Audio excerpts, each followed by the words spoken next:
Child அபியூஸை prevent பண்ணுறதுக்கு கட்டாயம் multi level intervention தேவை. என்றாலும் எங்களால் முடியுமான அளவு இண்டிவிஜுவலி எங்களோட ஒரு குடும்பமோ எங்களை சுற்றி உள்ளவங்களோ இந்த மாதிரி பாதிப்புகளால் ஏற்படாமல் எங்களால் எந்த விதத்தில் தடுக்கலாம்னு பார்ப்போம்.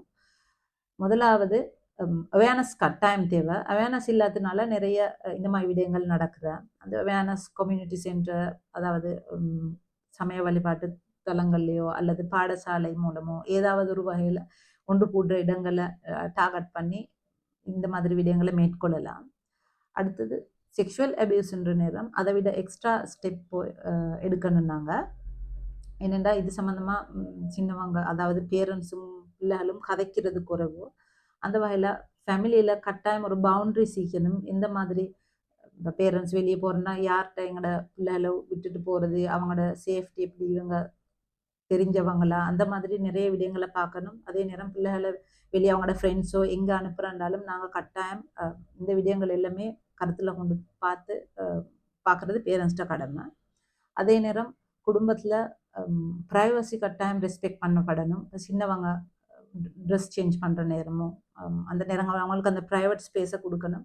ஏனென்றால் சில பேரண்ட்ஸ் சின்னவங்க தானே, உங்களுக்கு என்ன வைக்கம், யாராலும் முன்னுக்கு மாற்றினதுக்கு பிரச்சனை இல்லை, அந்த மாதிரி கதைக்கிற சில பேரண்ட்ஸும் மிக்கிறாங்க. அதனால கட்டாயம் அந்த விடயங்களில் அவங்களுக்கு ப்ரைவசியை கட்டாயம் கொடுக்கணும்.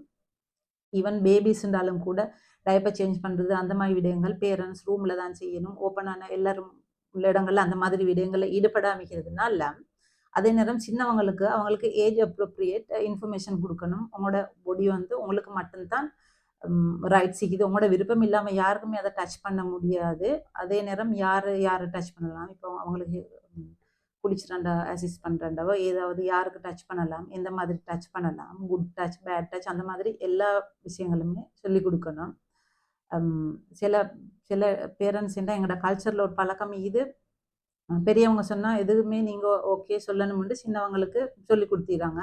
அந்த வகையில் தெரியாத யாராலும் ஹக் பண்ணுறதுக்கோ கிஸ் பண்ணுறதுக்கோ சின்னவங்களோட விருப்பம் இல்லாமல் ஃபோர்ஸ் பண்ணி சில பேரண்ட்ஸ் அப்படியும் செய்வாங்க. அதெல்லாம் செய்கிறது உண்மையிலே தப்பான விடயம். அவங்களுக்கு விருப்பம் இல்லாத புதியவங்களுக்கு ஹக் பண்ணுறது கிஸ் பண்ணுறது அவங்களுக்கு கம்ஃபர்ட் இல்லாத நேரம் நாங்கள் ஃபோர்ஸ் பண்ணி எதுவுமே செய்யப்படாது. அது வெளியே எப்படி அவங்க ஈக்கணும், ஸ்கூல்லையோ அல்லது அவங்க பேரண்ட்ஸ் இல்லாத இடங்களில் எந்த மாதிரி ஈக்கணும், இப்படி யாராவது பேட் டச் பண்ணினா எந்த மாதிரி ரியாக்ட் பண்ணணும், அந்த மாதிரி நிறைய விடயங்களை பற்றி கட்டாயம் நாங்கள் அவங்களோட ஏஜ் அப்ரோப்ரியேட் இன்ஃபர்மேஷன்ஸ் கட்டாயம் கொடுக்கணும். அதே நேரம் பேரண்ட்ஸ் இந்த மாதிரி பிரச்சனைகள் வந்த நேரம் அவங்கள்ட்ட கதைக்கிற அளவுக்கு ஒரு ப்ரைவேட் ஸ்பேஸ் அவங்களுக்கு கொடுக்கணும். சில பேரண்ட்ஸ் அத்தாரிட்டேரியன் ஸ்டைல் இருக்கிறதுனால இவங்க சொல்கிறதுக்கு பயப்படுவாங்க. ஏண்டா நான் இப்படி சொன்னால் என்ன ப்ளேம் பண்ணுவாங்க, அந்த மாதிரி பயத்தில் இவங்க இதை சொல்லவே மாட்டாங்க. சம்டைம்ஸ் ஒரு சேஃப்டியான ஆளுன்னு நினச்சி அவங்கள்ட்ட இந்த மாதிரி விடயங்களை ஷேர் பண்ணுறதுனால அவங்க திரும்ப அப்யூஸ் பண்ணப்படுறதுக்கு பாசிபிலிட்டிஸ் கூட. அந்த மாதிரி அப்யூஸ் நிறைய பண்ணப்பட்ட கேசஸும் இருக்குது. உண்மையிலே ஒரு கேர்ள் நான் ரீசெண்ட்லி மீட் பண்ணது. அவள் 6 இயர்ஸில் அவட தாயோட பார்ட்னரால் அப்யூஸ் பண்ணப்பட்டு அதுக்கு பிறகு 14 இயர்ஸில் அதுக்கு முந்தைய அவள் ஸ்கூலில் பாய் ஃப்ரெண்டை இந்த கதையை சொல்லி அவர் அப்யூஸ் பண்ணி அவரோட ஃப்ரெண்ட்ஸும் அப்யூஸ் பண்ணி கடைசிக்கு 14 இயர்ஸில் ஒரு பேபி ஒன்று டெலிவர் பண்ணினா. இப்போ அவளுக்கு 24 இயர்ஸ். இன்னும் அவள் ப்ராப்ளமோடு நிற்கிறான். அந்த எப்படியோ பேபியை ஹாஸ்பிட்டலாலே வேறு அடாப்ட் பண்ணிக்கிறாரு. ஆனால் இவ பிரச்சனையோடு தான் மிகிற அவளோட இன்டலெக்சுவல் இந்த படிச்சுத்தான் இல்லை, மற்றபடிக்கு காக்னிட்டிவ் ஃபங்க்ஷன் எல்லாம் ஓகே. ஆனாலும் அவருக்கு சில விஷயங்கள் விளங்கப்படுத்தி செய்கிறது கஷ்டம். ஏன்னா அவங்களோட personality already borderline personality disorder develop பண்ணி அதனால் அடிக்கடி சூசைட் அட்டெம்ப் பண்ணுற அந்த மாதிரி. அது இல்லாமல் அவங்களுக்கு அந்த வாழ்க்கையே வெறுப்பு, நரகம், வாழ்க்கை நரகம் மாதிரி, எனக்கு சந்தோஷமே இல்லை, அந்த மாதிரி தான் இந்த நேரம் சொல்லி கொண்டிருக்கிறாங்க. அப்படி இந்த மாதிரி சந்தர்ப்பங்களையும் மல்டிபிள் அபியூஸ் நடக்கிற நேரம் நிறைய பாதிப்புகள் அவங்களுக்கு கூட. அதனால் நாங்கள் அந்த விஷயங்கள் சம்மந்தமாக கட்டாயம் பேரண்ட்ஸ் அந்த இடத்த கொடுக்கணும். என்னமா நடந்தாண்டா நீங்கள் இந்த மாதிரி தான் நாங்கள் எதுவுமே சொல்ல மாட்டோம், அப்படி பிரச்சனை இல்லை, அந்த மாதிரி அவங்கள்ட்ட கட்டாயம் கதைச்சிக்கணும். அதே நேரம் இந்த காலத்தில் நிறைய ஆன்லைன் அபியூஸும் நடக்குது. ஏன்னா ஆன்டி சோஷியல் பிஹேவியர் உள்ளவங்க நிறைய ஆன்லைன் இருக்குது. அவங்க பல சிஸ்டங்களை பாவிச்சு இந்த பிள்ளையில வந்து ட்ரப்ல மாட்ட வச்சுற பல மாதிரி இது அவங்களுக்கு விருப்பமான கார்ட்டூன் கேரக்டர்ஸை காட்டுற நேக்கடா காட்டுற அந்த மாதிரி நிறைய விஷயங்கள் நடந்துக்குது. அதனால ஆன்லைன் பாவனை எப்படி சேஃப்டி ஆன்லைன் பாவனை அதெல்லாம் கட்டாயம் பேரண்ட்ஸ் வந்து மானிட்டர் பண்ணணும். அவங்களுக்கு இந்த மாதிரி அபியூஸ் நடக்கிறதுக்கு பாசிபிலிட்டி சீக்கிரம் இந்த மாதிரி நடந்தால் எந்த மாதிரி நாங்கள் பிஹேவ் பண்ணணும் அது எல்லாமே அவங்களுக்கு டீட்டெயில்ஸாக பேரண்ட்ஸ் வந்து கட்டாயம் சொல்லிக் கொடுக்கணும். அதே நேரம் எந்த விதமான இந்த அபியூஸ் நடந்தாலும் நாங்கள்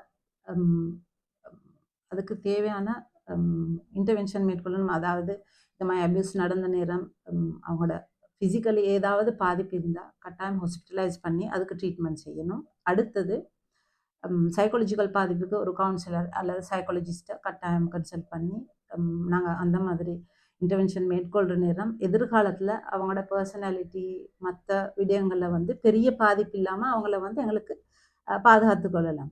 இந்த மாதிரி சைக்காலஜிக்கல் சப்போர்ட் எடுக்காமல் சம்டைம்ஸ் வந்து பேரண்ட்ஸ் வெளியே இது தெரிஞ்சால் பிரச்சனை வரும்ன்றதுனால அந்த சப்போர்ட் எடுக்காமல் இருந்துட்டு அதுக்கு பிறகு இவங்க வளர்ந்ததுக்கு பிறகு நிறைய பிரச்சனைகள் ஃபேஸ் பண்ணுறதுக்கு சரியான அவங்களோட ஸ்ட்ரகிள்ஸ். ஏன்னா நான் இதெல்லாம் எக்ஸ்பீரியன்ஸில் எந்த நாளைக்கும் காண்றது. இந்த மாதிரி கேசஸ் நிறைய 50 years 65 years அந்த மாதிரி வயதானவங்க கூட இந்த மாதிரி எங்களோட நாட்டில் அபியூஸ் பண்ணப்பட்டிக்குதுன்னு உண்மையிலே எங்களுக்கு அது ஒரு சம்டைம்ஸ் அது ஒரு வித்தியாசமான ஒரு விடயமாய்க்கலாம். ஆனால் இதுதான் உண்மை. இதெல்லாம் நடக்கிறன்ற விஷயத்த நான் கட்டாயம் தெரிஞ்சு கொள்ளணும். அப்போ அந்த மாதிரி சப்போர்ட்ஸ் சைக்காலஜிக்கல் சப்போர்ட்ஸ் இது பெரியவங்க என்றாலும் அவங்க சின்ன வயதில் இந்த மாதிரி பாதிப்புகளுக்கு உள்ளாகி இருந்தால் கட்டாயம் அவங்களுக்கு நிறைய ஸ்ட்ரகிள்ஸ் இருந்துச்சுன்னா சைக்காலஜிக்கல் ஹெல்ப் எடுத்துக்கொள்ளலாம். அதே நேரம் இந்த மாதிரி